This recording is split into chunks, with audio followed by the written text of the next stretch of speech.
Hey, what's going on? All right, so I got a question.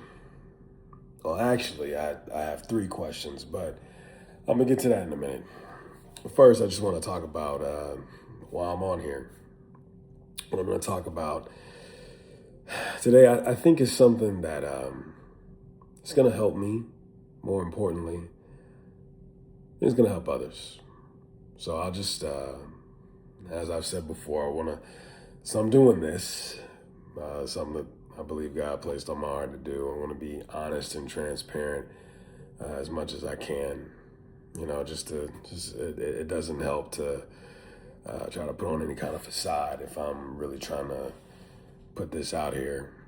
So I'm in a place in my life right now where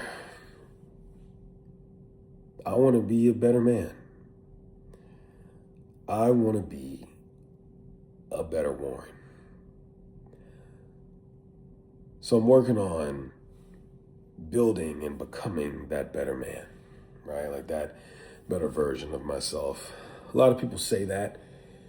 I've said it before, didn't necessarily stick with the work and the self-examination that it takes to do that, right? But that's what I'm in this spot of my life, in this season of my life. I am working on becoming, building a better man. And that's exactly what I want to talk about today, right? So it leads me to those three questions that are incoming. So what I'm gonna do with this is, I guess you can call it like I don't know, I guess a mini series, becoming a better man. And if I'm gonna do that, then I think first we need to do something pretty important, which is define what your view of manhood is. When you hear somebody say, a real man is fill in the blank, like, what is that definition to you? What is your view of manhood? Every man has a definition of manhood, regardless of if he's put it into words or not. He has one. Even if he has not articulated it, it is there. And that's what I want to talk about. This is going to be a 3-part journey, or a 3-question journey, if you will. Number one, what is your view of manhood? Again, what does that look like to you? 1, what is your view of manhood? 2, what is God's view of manhood? What does God have to say on the matter? According to Scripture, according to His Word, what is God's view of manhood? And 3, is it a good idea to mix the two? So again, 3 questions. What is your view of manhood? What is God's view of manhood? And is it a good idea to mix the two? That's what I'm going to talk about. But going back to the first one, this is an important one. I mean, the whole thing I believe is important. But what is your view of manhood? Again, when somebody says a real man is, what does that look like to you? What is that definition? Before we can talk about, becoming a better man, right? We first have to ask ourselves, what is manhood supposed to be? Because we can't necessarily build upon something that we have never examined or called into question And we can't build on something if we haven't measured the standard that we're using to measure ourselves. So what is that, right? That's what I want to talk about today. What does that look like to you? Where did you learn it from? Were these values taught to you? Did you inherit them? Did you learn them? Who molded you with that? Like, where did that come from, right? Like, we heard certain things, certain definitions, what involves manhood, right?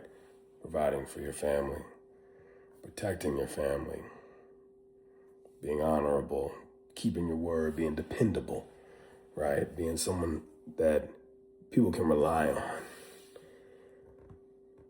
You say you're going to do something, you do it. Having a work ethic. You're going to be there, you're going to be there. You're going to do something, you're not going to do it. Controlling your emotions. There's a lot of different standards and bullet points with it. Some people feel like, hey, it's never showing emotion. I talk about that kind of stuff, right? Some people feel like it hinges a lot on your bank account. I mean, is that true? And as I'm doing this, I don't want to come off like I'm the authority on what man is. I'm going to share what I believe my view is. But the whole point of this is dissect that. Let's get into that. I mean, it's important. In a world full of males, right? God has called us to be men. And every male is not a man. There are some 75-year-old boys out there. And that's not,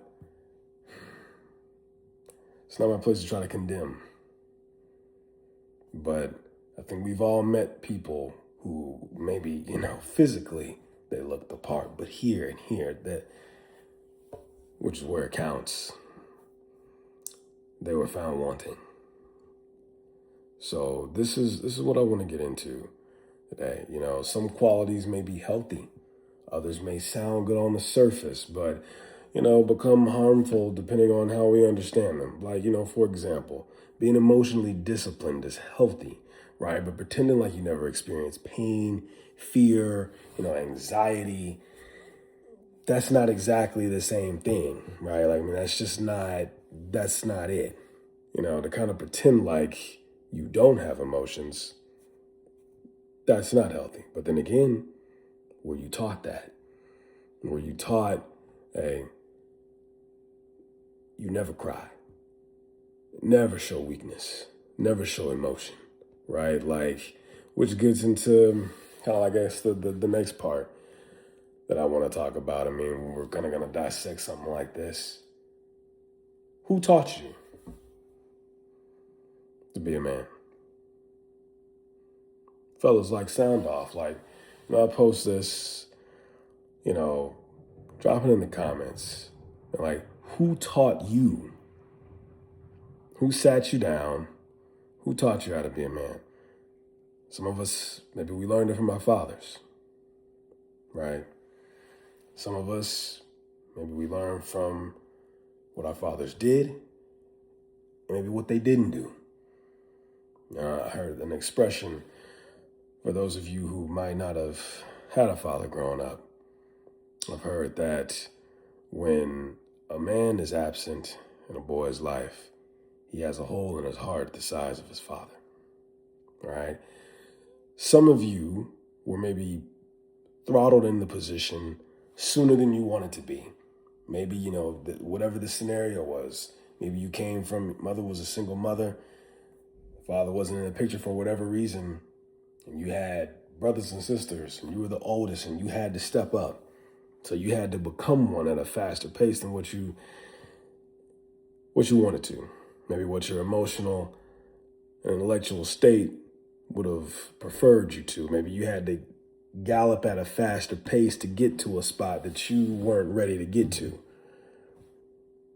So who taught you? Was it your father? Was it your mother? Was it your environment? Was it the movies? Was it music? Was it the wayward uncle? Was it your pastor? Was it the neighborhood? Right? Like, what did the streets teach you? What did your environment say about what a real man is? Does a real man start from self, or does it automatically jump to a definition of manhood revolves around somebody else or other people? Meaning, and fellas, I'm sure a lot of us have heard this growing up. What I mean by other people, were you taught that, a real man, how many women you got, how many girlfriends you have? I heard that from different relatives growing up. During the holidays, they hadn't seen me in a while. Boy, what's going on, boy? Hey, how many girlfriends you got, boy? That kind of thing, right? Is it predicated on you being some sort of sexual conqueror, where you're measuring the value of what you perceive and to profess and proclaim to be your manhood by how many women you've been with, which, by the way, means nothing. However, some of us might have been taught otherwise. And that's, these are some of the things that, I want to get into, like, who taught you? And so, again, was it your father, the absence of a father, a painful experience, the need to survive? Like, where did you form the picture of what a man is? Did you build it up from a good model, or did it come from broken pieces? Did you know the pieces were broken? Some of us are trying to go off of something we never seen face to face. And that's a reality for a lot of men out there. They might not have had a positive role model. Maybe they had to figure it out through trial and error. Or maybe they did have to look on the TV because a real man wasn't present physically, not just saying that interpretively or intellectually, but just there was an absence there. So they knew Shaft was a man, or whatever character they saw on TV, and they emulated that. So who taught you? I guess for me, I'm gonna be transparent. I'll talk about who taught me about what manhood is. I've been blessed in that area. I don't, let me be clear with this. I don't profess to I'm like the authority on this. I'm gonna tell you what I believe my view of manhood is, and I'm also gonna tell you who modeled it for me every day for 16 years, for as long as I had him. It was my father, Bruce Allen. That man was and will always remain to be my first hero. And he was the model that I saw of manhood every day. Like, he was the one who taught me values of, those nuggets, the bullet points. You do something, son, do it right the first time. You don't have to do it again. Hard work. Be dependable. You give your word, you keep it. You shake a man's hand, you look him firmly in the eye. Hey, when I'm not here, you're the man of the house. You look after your mother. You do what she says, but you honor her. You watch out for her. You protect her. You stand up for yourself. You honor me. You honor your mother. You honor the Lord your God. You work hard. Have integrity. These are the things that he instilled in me. These are values that I still carry with me to this day. Things that I won't forget. So, talking about what's your view of manhood, right? Like, well, here is mine. And again, this is what I want to get into. And we'll talk about this a little bit later because I want this to be interactive. Like, tell me what you feel like yours is. And there's going to be a little call to action a little bit later. But my view of manhood is one who is responsible for oneself before he endeavors to be responsible for anybody else. One who is led by God, who allows God to lead him through his moral compass, how he carries himself, how he treats others. I believe a man has integrity, honor, strength, should possess a genuine love for his fellow man, and is willing to work hard to protect and to provide for those he loves. That's kind of mine in a nutshell. Who is, I'm left out, being able controlling your emotions, having self-control, control over oneself. I'm also, throw that in there. That's what I believe. And a lot of times, again, like I said earlier, we don't always put it into words. What does it look like to you? What is a real man to you? Again, is it something that, maybe you got some of us are building from broken pieces. And again, but we don't know those pieces are broken, right? Like maybe, I hate to say this, but, some of you might have seen that, manhood is dominating others by any means necessary. That includes someone you claim to love. If they disagree, maybe I need to hit them to make them agree, whoever the person is. And that is not right. But some people were taught that. Some of us were taught that's what their view of a man is. Dominate by any means necessary. So who taught you? Consider the source of instruction. When you're looking at this, who taught you? Was God anywhere in the equation? And I get it. A lot of us everybody comes from different backgrounds. Everybody didn't grow up in the church. I get that. You might have met him down the road. God might have got a hold of you a different way. But again, who taught you?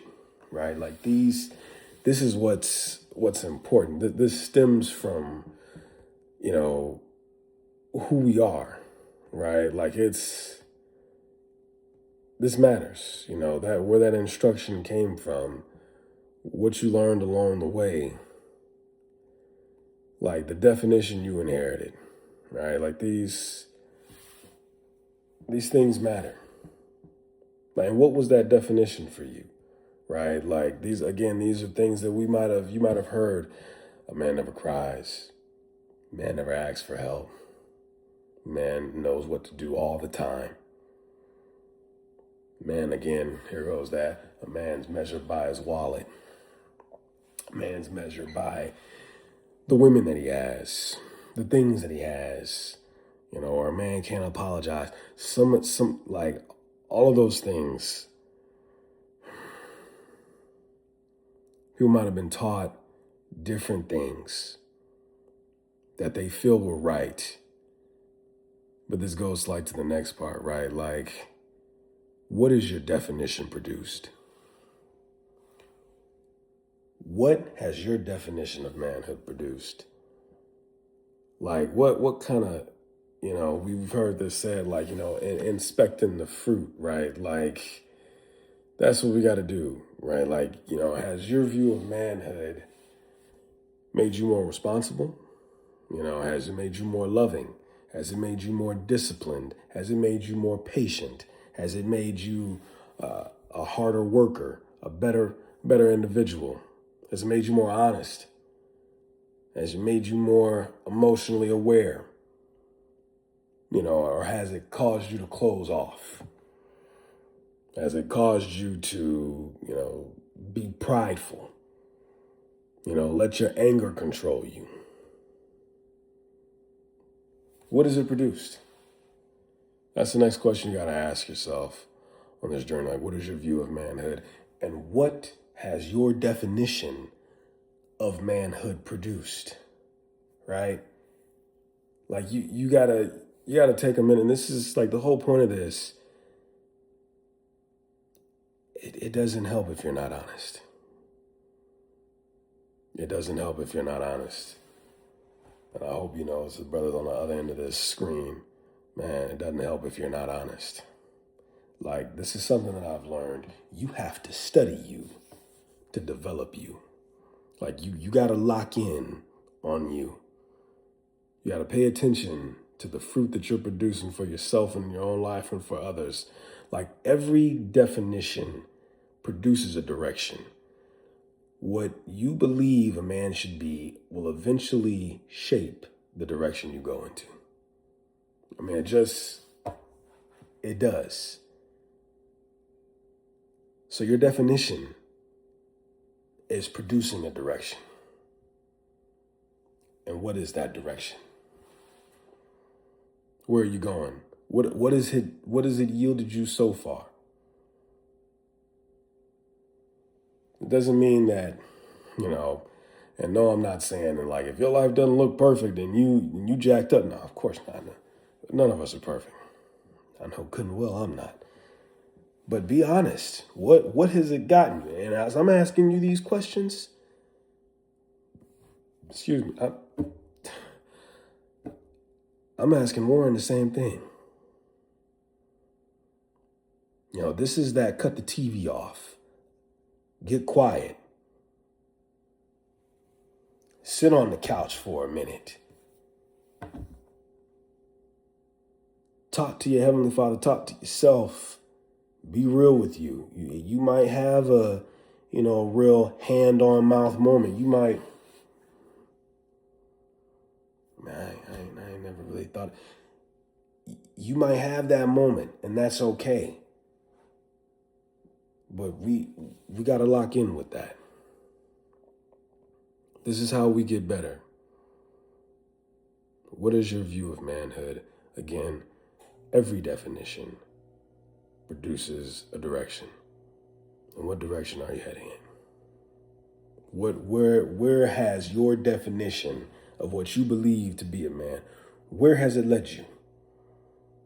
Has it been spirit-led? Those that are led by the Spirit of God are true sons of God. Has it led you toward Him? Has it led you in a better direction? Or has it led you to a full line of mistakes, regret, broken people, broken relationships? Now, that is not to condemn, because again, all of us have our journey, and I get that. But you got to just be honest with yourself. If you feel like things have been in shambles because of the direction, well, we got to look at the fruit, and we got to look at our definition, and we got to look at what we've been doing. I mean, what have we been doing? Where are we going? If you don't stop and ask yourself that, I feel like the consequences of that ends up being a life of regret. And sometimes it's too far down the line. Well, hold up. Maybe not. Let me not say it too far. Make it sound like somebody can't. It's never too late. But if you never take the time to, like, who am I? What do I believe? What has my belief and me being a man, what has that produced? Like, and you got to be honest, like, hey, has this been a positive direction? Not beating yourself up again if you've made a mistake. We've all made mistakes. But there's a difference, I think, between you just making mistakes in life and being just on a full-blown destructive path because we haven't checked the fruit. We haven't looked at the direction that we're headed. And I think that's a major thing. Which again, that lets me know bring me to my next part about better does not mean perfect. Examine yourself, right? Accept correction. Take responsibility. If you made some mistakes, like the things I was saying earlier, some of us will look back and say, man, no, I didn't do this right. I didn't do better because I didn't know better. And that's okay if you didn't. You can get it right now. There's some things I didn't do right. I'm going to be honest about that.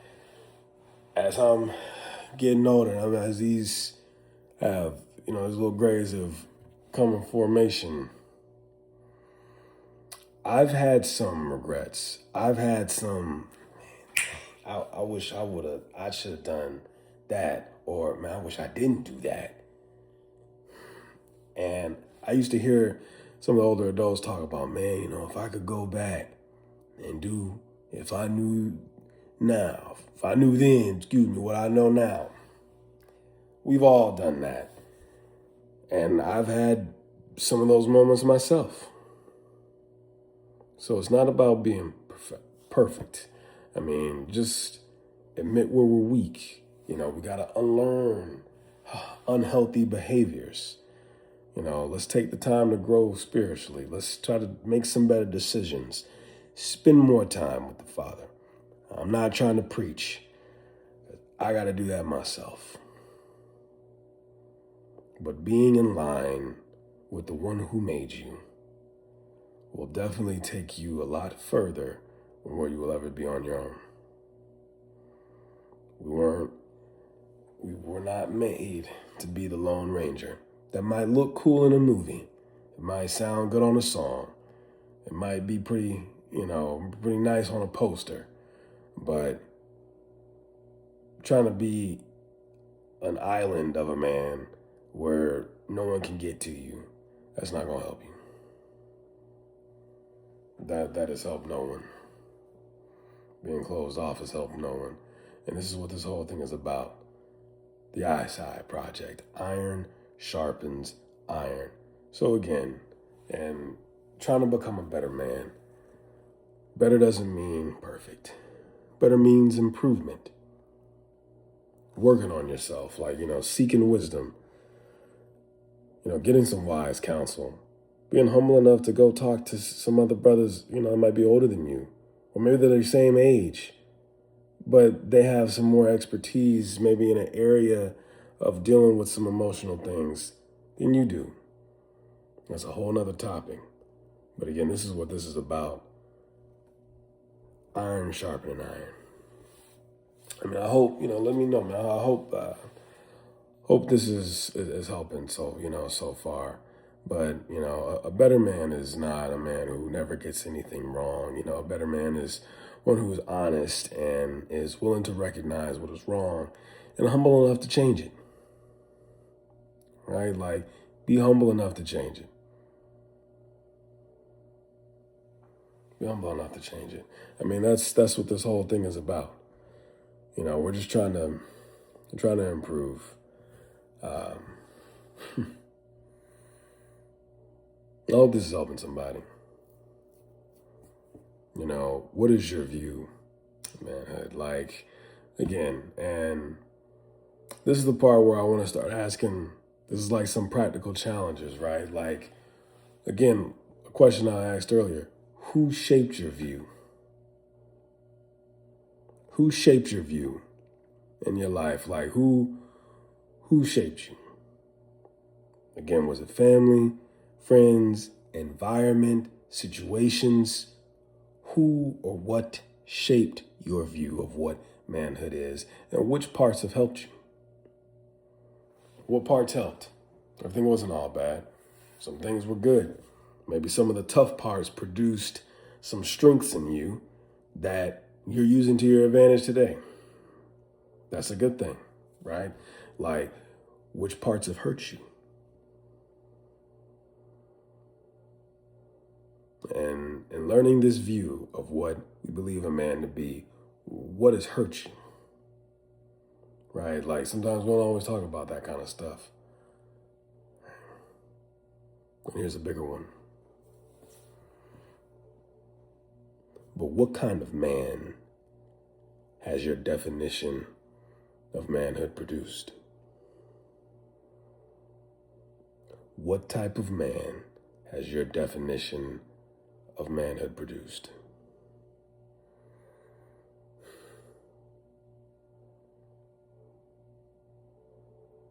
What has it produced? I think that's a big one.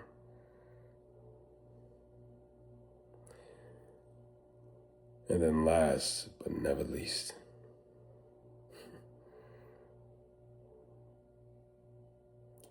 how has your definition measured against God's?